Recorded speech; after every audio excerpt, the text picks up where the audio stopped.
first time being asked to DOWN outside. And Lila? No. See? Every other time he said her name outside, it's been a release. So that's what she's anticipating. Good girl. Down. That's good. So here's where we generalize. And she learns you do actually have to listen to the words. And down applies even outside, at a distance, off leash.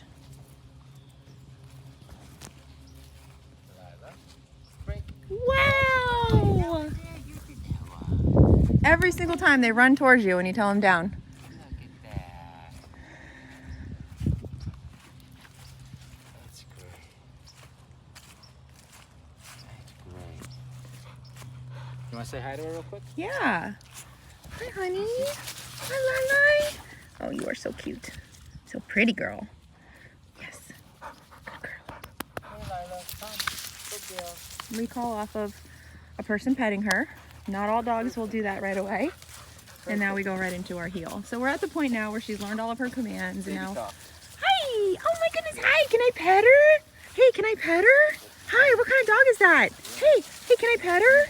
Hey, can I pet her? Hi! Oh my gosh! Hi! So we're at the part of our training where we're doing heavy proofing, bringing the commands off property, off leash. And now she's learning, even though she knows all these commands, listening is non-negotiable wherever you are, no matter what is going on around you.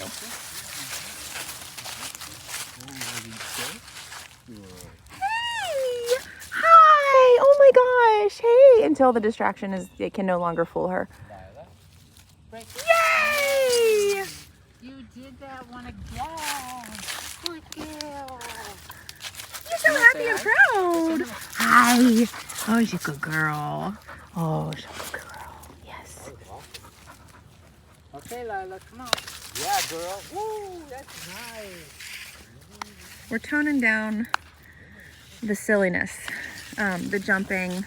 It's just, it's like a kid in school who's sitting in the classroom but throwing spitballs. So we want her to know that the jumping and the overexcited, over arousal, she can't let that happen while she's working. So not during heel, not during stay commands, only on break. Because if she's whining, jumping, jittery during stay commands or heel, you're gonna struggle. You gotta correct that, just like Josh did. And that would just be a click on the e-collar and a no. She gets a little too amped up for the classroom. Down. Good. Stay. Little whine there. Did you hear it? Why did she whine? She whined because she wants you to release her because she craves your affection. She doesn't want to down right now. Right. And so that little whine was just the tiniest little complaint. I'll do it, but I'll complain about it. Can you baby talk now? Hi. Oh. Letting her get all those mistakes out of her system. Hi. Hey. You know, she lives in New York City. If they take her to a restaurant and put her in a downstay, we don't want her falling apart as soon as somebody looks at her. So we've got to proof this. Yeah, she's adorable. Oh, you're cute. And we see it all the time. A high pitch, right? Aw, what's her name? And that right there, just all the dogs Bolts over to you. Yeah. And then they don't listen, and then everything falls out the window. And they're trained, but, right, so. It's not proofed. Good. Proofing is providing triggers until the dog no longer falls for them. And then you call it bond proof. And why we can't use, so there's two parts of the recipe that we could use if we're trying to modify our behavior. We could use rewards or punishment, right? So right now we're obviously using both. She makes mistakes, she gets punished, she adjusts, she gets rewarded with praise and affection, which she loves. But the reason why I'm not using something like even my affection just to hold her there and not using punishment or maybe food or something, and I'm saying if you stay with me, you can have these things you like. The reason why that's not going to work out in the real world is because she's going to see something she wants more than the food I have, the toy I have, or even my affection, simply because it's new, right? So that alone it won't solve the problem, okay? Good. The whining. He's correcting the whining. Good. Good. There's the coping skill. The double down. There it is again. Leave the whining for now. Yep.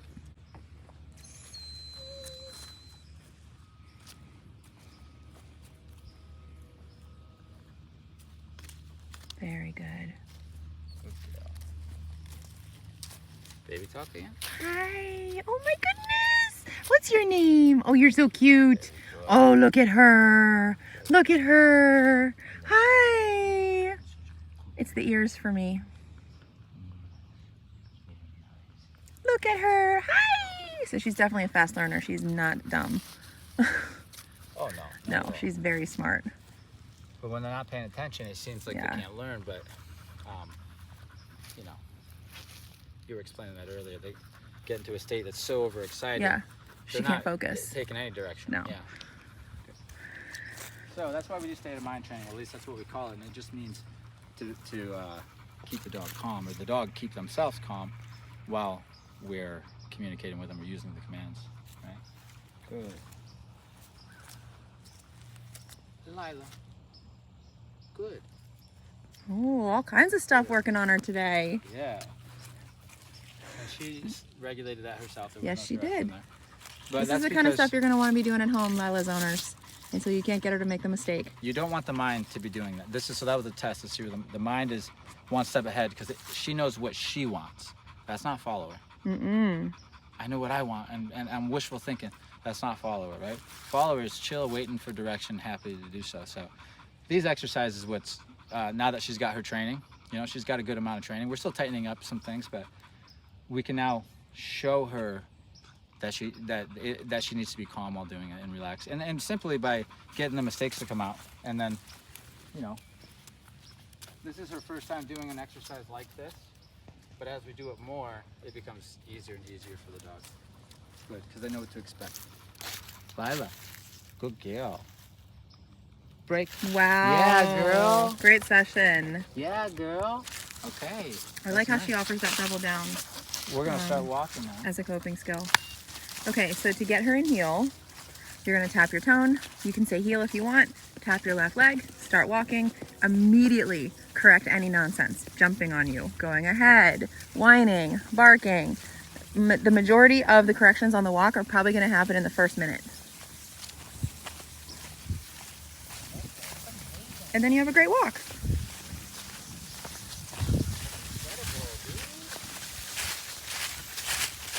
She's in her natural habitat. She's a hunting dog. Yeah.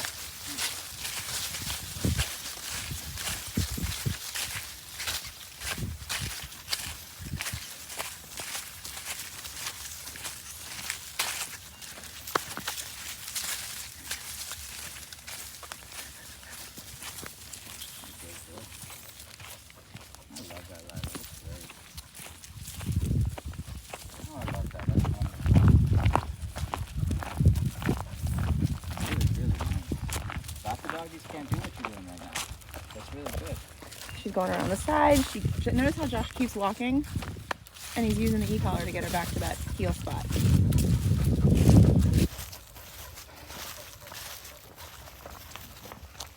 She's riding that line.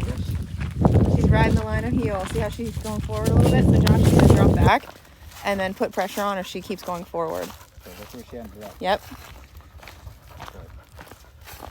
You should be able to move your legs without touching the dog. So I love her focus. I love it too, yeah. Oh my gosh. She just needs to learn to chill, like, when she's getting... Take it down a notch. just Like we tell chill out. Jessie all the time. Yeah. Take it down. Yeah, take it down now. If you're at a 10, let's Yeah. get down to a 5.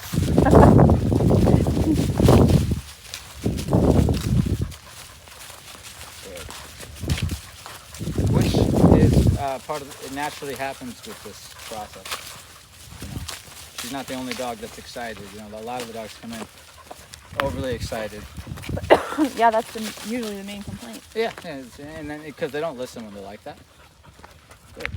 But look, this is really impressive. This is, you know, I'm not keeping her here. She's doing the work. Good girl. Yep. She's doing the work. She's really enjoying it too. She is, and the longer we do it, the more her brain will relax. Good. That duration walk. Good. Nice. That's real good. Good. Good. She's got that focused heel they teach mountain was. Yeah. She wants to look in your eyes. Good. But that should diminish some, and she should be a little bit more chill. Yeah. I'm not looking, I never train it to get. Yeah. I never want that. She'll have a neck injury. Yeah, I just want her to follow the leg and chill. She can even look around, but she can't be invested. She understands that she can't be interactive, so there's no high energy. She's just kind of watching stuff. That's the perfect state, just like this. And now I'm going to teach her to watch my leg a little bit more. Yeah, we're going to refine that spot, bring it back an inch.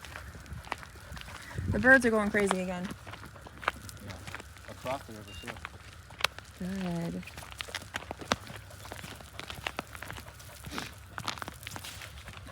Love that. Love that. Wow, I love that. That's really nice. Yeah, that's really good. Good job. That's nice.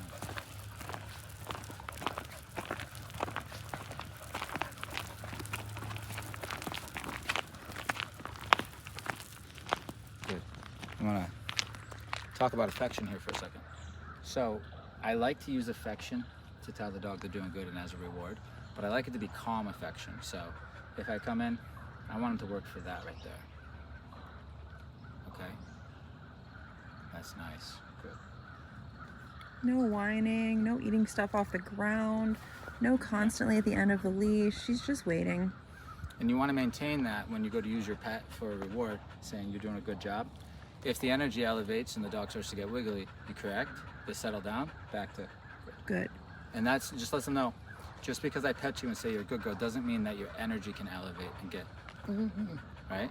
We can actually, this has been around for a while, I didn't come up with this, but you can correct a dog's energy, Yes. just like they do with each other. And sometimes we as humans can't see that that's what a dog's correcting another dog for. And we say, whoa, what happened? Why'd they correct her for no reason? But a dog might elevate in energy, which means they're getting ready to make some choices, and a dog will just correct the energy, right? You go back to the dog whisperer, Cesar Milan, he was always talking about that. Like if a dog starts to elevate, he'll just correct that, right?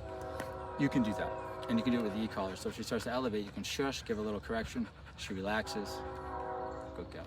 And that just keeps that mind nice and balanced.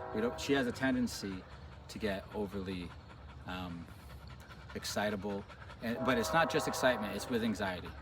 Okay, see, I can see it in there, right? It's just, it's not healthy, right? So we want to correct that actually and replace it with this. All right, that's what I would do if she was my dog, just to keep her mind healthy. If her mind's more stable and it's not going into crazy town, she's going to be easier to live with, and actually it's easier on her system, like in a physiological way too. That's anxiety in there with that excitement. It's not just, and we know that, that's why she's here, right? She doesn't just feel, oh, I'm happy to see you. When a dog feels that way, they're like this. Yeah. When they start vibrating, that's always anxieties in there, and they don't know what to do. And the pack members, the dog pack members, correct that, right? You see it all the time. All right, good, because that's not, we can't communicate with her, and neither can they. And if they need to communicate as a pack, the dog who's doing that one going in crazy town isn't really, they're not really here. See, she's not used to. She's not used to waiting. No. At least without complaining, especially without restraint. She doesn't have a leash on her holding her here. So, good. Good stuff. Take this and do it anywhere, and then you're good to go. We got our train, so I guess that's the Trains, birds. What was that shooting noise earlier? It sounded, I don't know. I don't know It sounded either. like a gun, but underwater. Yeah. All right, Lila. Break. Yay!